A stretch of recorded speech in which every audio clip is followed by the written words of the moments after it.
Bot tanpa nombor pendaftaran ini pada mulanya dikesan lebih kurang jam 9.58 malam.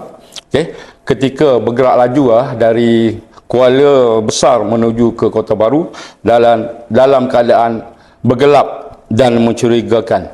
Dan sebelum bertindak melarikan diri selepas menyedari kehadiran bot Ronda Maritim Malaysia.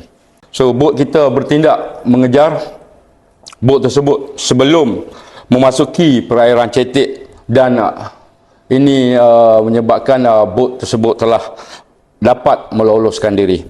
Walau bagaimanapun, pencarian diteruskan di sepanjang perairan Sungai Kelantan dan akhirnya pada lebih kurang jam 10.13 malam, bot kita telah mengesan satu pergerakan mencurigakan di tebing Sungai Kelantan, iaitu di perairan kampung Kutang Hilir, Pasir Pekan, di mana terdapat sebuah bot dalam keadaan bergelap sedang menurunkan beberapa orang di tebing sungai tersebut.